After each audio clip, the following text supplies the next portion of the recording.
আমরা দেখেছি যখন সরকারি হাসপাতালে আমরা চিকিৎসা করাতে যাই সেক্ষেত্রে রোগীর দেখাশোনা করার জন্য আয়া রাখতে হয়, কিন্তু সেই আয়া যদি না রাখা হয় তাহলে নাকি চিকিৎসাই করা যাবে না। এমনটাই নিদান দিচ্ছেন চুঁচুড়া ইমামবাড়া হাসপাতালের নার্স। আর তার জেরেই যথেষ্ট চাঞ্চল্য হাসপাতালে। রোগীর পরিবারের তরফে ডেকে আনা হলো স্থানীয় বিধায়ক অসিত মজুমদারকে। তারপরেই পুরো উলটপুরাণ।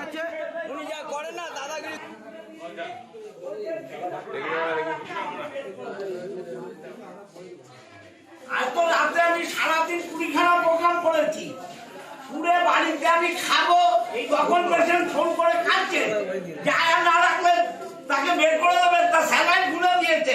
যে দেখো এই সুপারটা করাচ্ছে এইসব। আপনি জানলেন যে রুগী কি আছে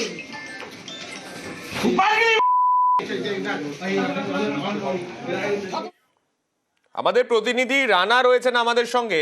রানা, আমরা যেটা দেখলাম, বিধায়ক একেবারে রুদ্রমূর্তি ধারণ করেছেন হাসপাতালে এসে, কিন্তু একটা জিনিস বলো, এক্ষেত্রে বিধায়ক না আসলে তিনি অভিযোগ করছেন যেটা যে সুপারের মদতে হয়েছে, সুপারও কি এই ধরনের ঘটনার সঙ্গে যুক্ত? মানে আয়া না রাখলে চিকিৎসাই দেন না তারা? হ্যাঁ খাগনি, দেখো কালকে যে চুঁচুড়া ইমামবাড়া হাসপাতালে যে ঘটনা, সত্যি একটা স্বাস্থ্য ব্যবস্থা পরিষেবা যে কতটা বেহাল সেই জায়গার চিত্র কিন্তু ফুটে উঠেছে। সুমিতা সরকার নামে একজন বয়স্ক ভদ্রমহিলা, তিনি জ্বর নিয়ে এই ইমামবাড়া হাসপাতালে ভর্তি হয়েছিলেন। হবার পর তার তাকে যে কর্তব্যরত যে নার্স, তিনি তাকে বারবার বলেছিলেন যে আয়া রাখতে হবে। তিনি বারবার আর্জি এনেছেন এত রাখতে আমার পক্ষে আয়া রাখা সম্ভব না, আমি পরের দিন সকাল থেকে নেবো। সেই সময় নাকি এই সুমিতা সরকার তিনি ওয়াশরুমে যাওয়ার জন্য যখন উনি কর্তব্যরত নার্সকে বলেন, তখন তার হাত থেকে স্যালাইন খুলে নেওয়া হয়। তাকে বলা হয় যে আয়া না রাখলে এই পরিষেবা দেওয়া যাবে না। এরপরেই এই বিষয়টা নিয়ে বিধায়ককে যখন উনি অভিযোগ জানান, বিধায়ক রাতেই কিন্তু চলে আসেন চুঁচুড়ার বিধায়ক অসিত মজুমদার। তিনি রীতিমতো ক্ষোভে ফেটে পড়েন, কারণ এই চুঁচুড়া ইমামবাড়া হাসপাতাল, যেখানে চুঁচুড়ে একটা জেলা সদর শহর হাসপাতাল, বহু রুগী বিভিন্ন জায়গা থেকে আসে স্বাস্থ্য পরিষেবা পেতে, সেখানে বিধায়ক কিন্তু এই হাসপাতালের বিরুদ্ধে খুব উঠে দিয়েছেন। এবং সেক্ষেত্রে আমরা দেখলাম যে বিধায়ক তিনি একেবারে সুপারকে ডেকে এনেছেন। সুপারকে ডেকে আনার পর তিনি কি বললেন শুনুন।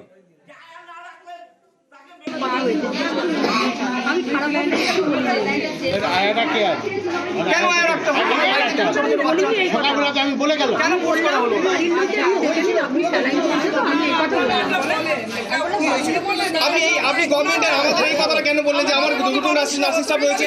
আপনি জানেন না আমার গভর্নমেন্ট সার্ভিসে না আয়ার একটা দৌড়াচ্ছ বরাবর হয়ে গেছে কথাটা বললেন। একজন মহিলা হসপিটালে ভর্তি হয়ে বলছে আপনি আমাকে বাঁচান, আমার কি করণীয়? যখন ওসি আইসি আসছে না, সুপার আসছে না, যারা এটা করছে তারা মমতা ব্যানার্জির বদনাম করার জন্য করছে। এটা ডি আন্দোলন নয়, এটা মানুষের জীবনের আন্দোলন। আমি বেঁচে থাকতে এটা করতে দেব না। সিস্টার বলেছেন আয়া মাসি না থাকলে হবে না। আর